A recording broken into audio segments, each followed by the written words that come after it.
Amigo ouvinte da web Rádio Fraternidade, a emissora do bem na internet, e ouvintes da web Rádio Nova Fraternidade de Maceió, Alagoas, as nossas saudações em Jesus. Estamos iniciando mais uma apresentação do programa Gotas de Luz, um momento de reflexão sobre os ensinamentos espíritas.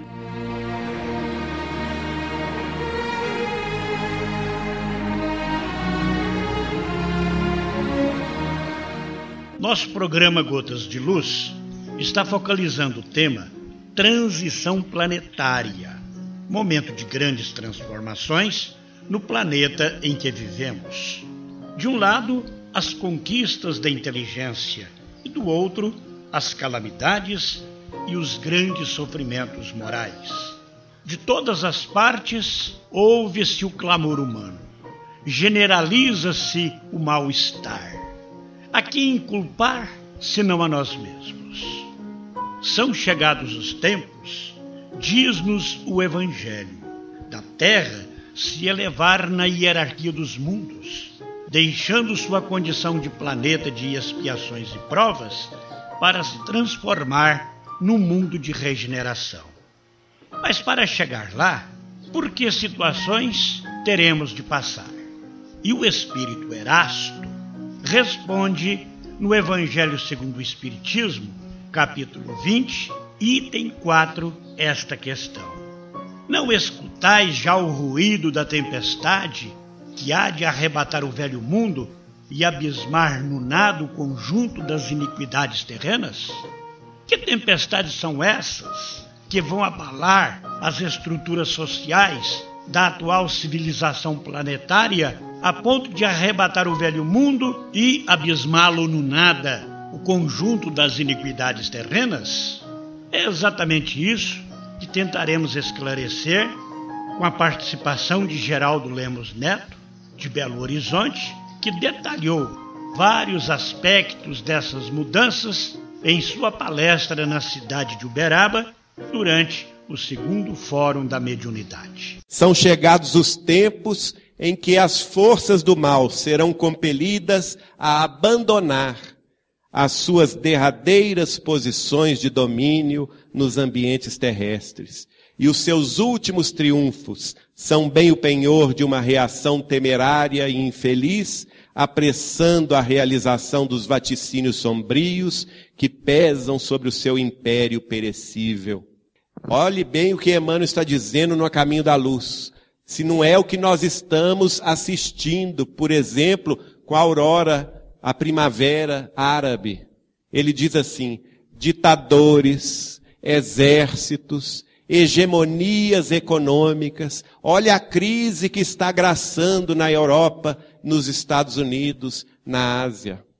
Hegemonias econômicas, massas versáteis e inconscientes, guerras inglórias, organizações seculares passarão com a vertigem de um pesadelo.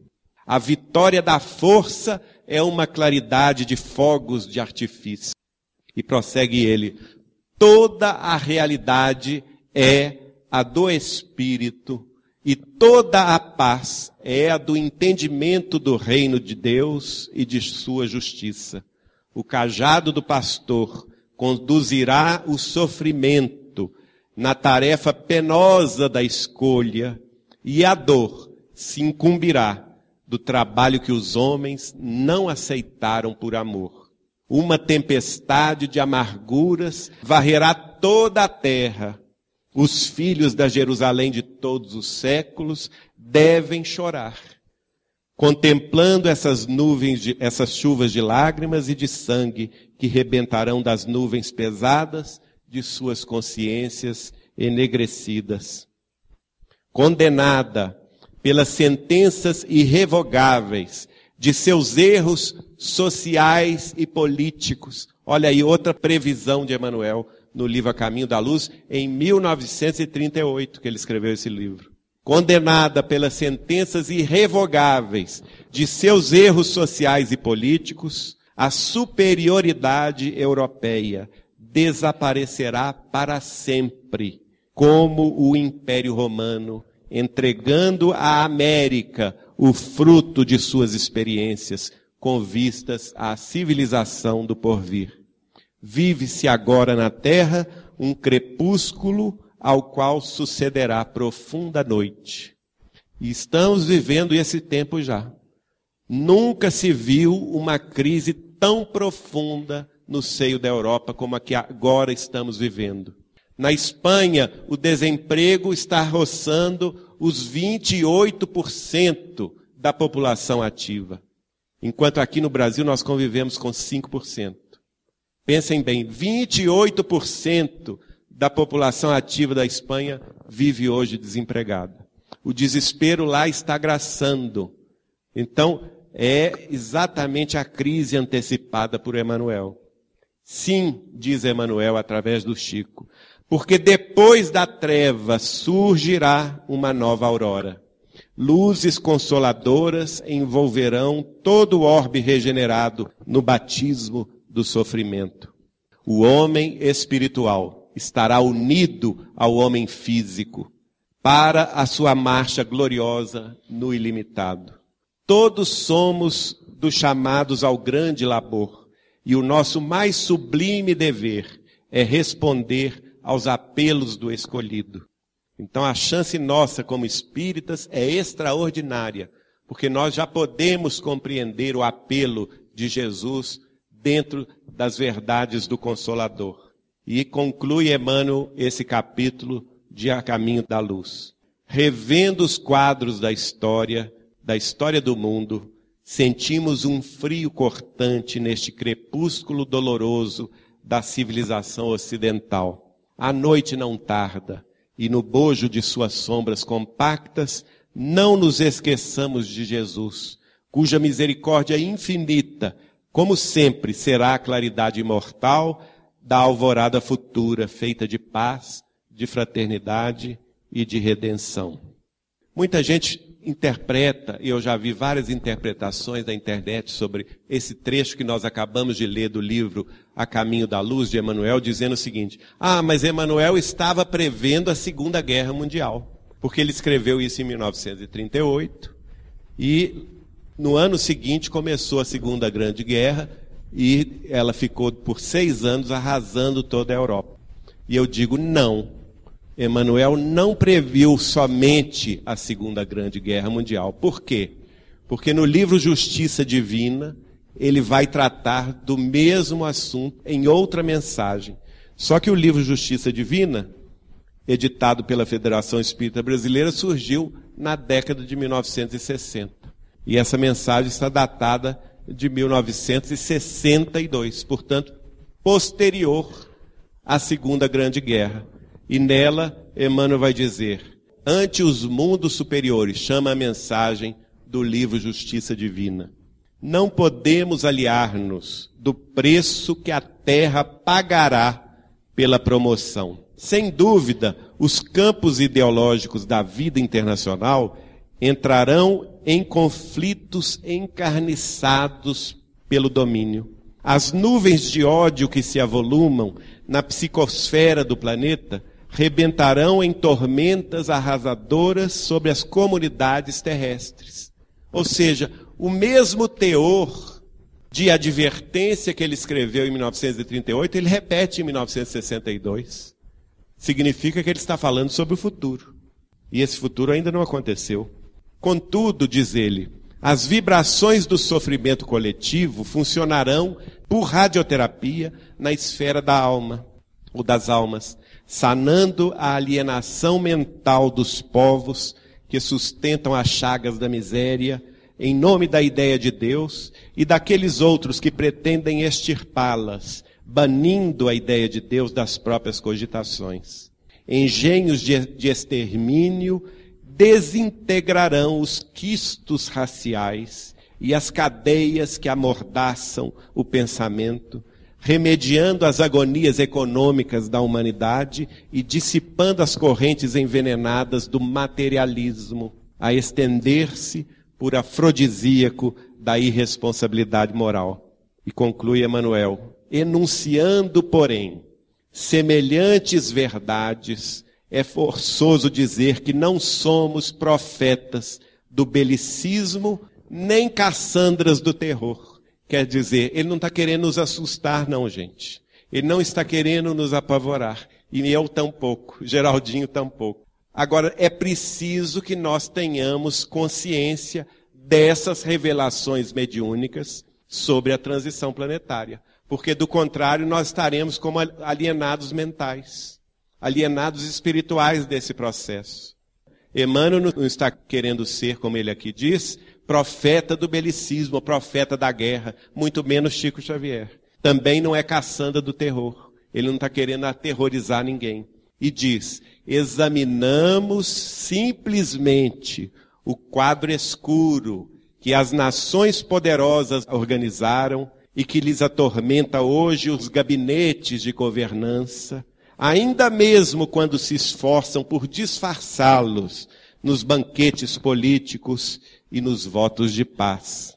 E ao fazê-lo, desejamos apenas asseverar a nossa fé positiva no grande futuro, quando o homem, superior a todas as contingências, respirar, enfim, livre dos polvos da guerra, que lhe sugam as energias e lhe entornam inutilmente o sangue em esgotos de lágrimas.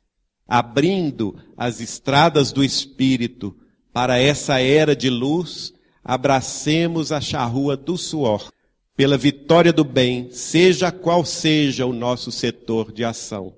Obreiros da imortalidade, contemplaremos os habitantes da terra a emergirem de todos os escombros com que pretendam sepultar-lhes as esperanças, elevando-se em direitura de outras plagas do universo. Emmanuel, ante os mundos superiores, no livro Justiça Divina, em 1962. Então, aqui está o grande chamado para todos nós, e muito especialmente nós espíritas cristãos. Somos obreiros da imortalidade. Qualquer servidor da mediunidade é um obreiro da imortalidade. Quando e somente quando ele se compenetra da sua responsabilidade pessoal, de viver os ensinos do Cristo e do Consolador, preocupado em servir ao semelhante e não em ser servido por eles.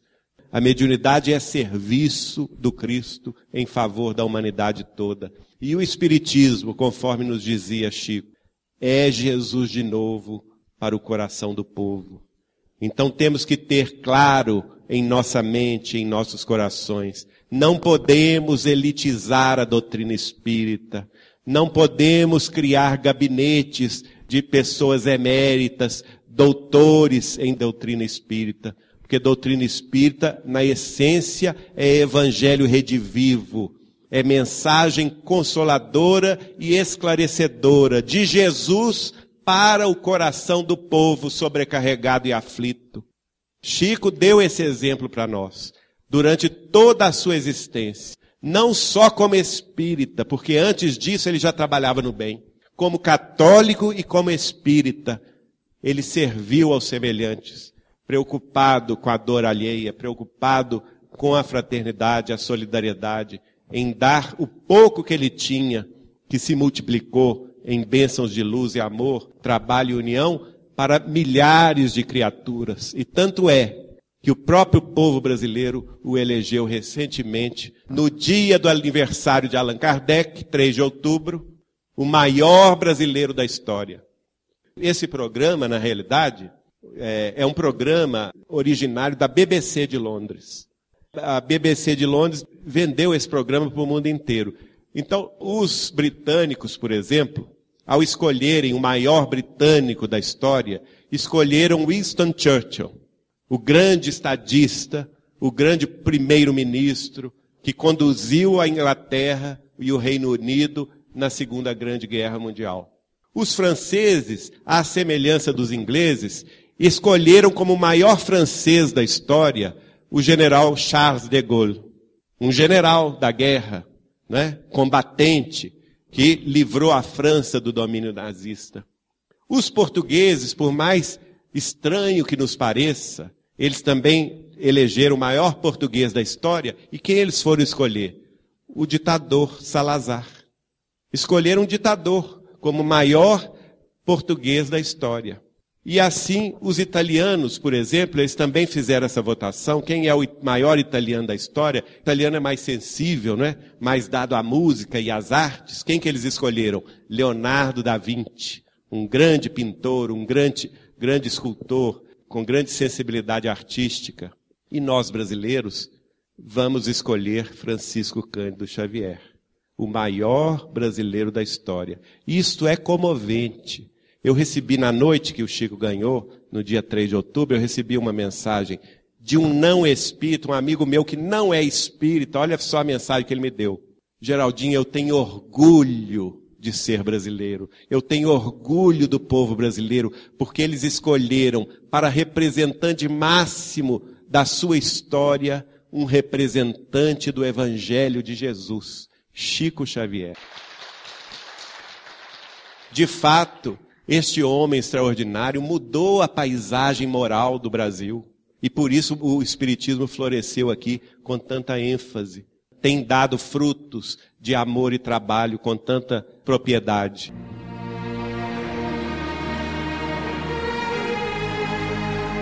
E assim, amigos, chegamos ao final de mais um programa Gotas de Luz, onde nós falamos de transição planetária. Nesta edição, contamos com a participação de Geraldo Lemos Neto, nosso expositor da cidade de Belo Horizonte. O assunto ainda não se esgotou. No próximo programa, voltaremos com outras informações a respeito desta transição, tendo ainda a participação do nosso irmão Geraldinho. Muito obrigado a todos pela atenção dispensada e Ave Cristo em nossos corações.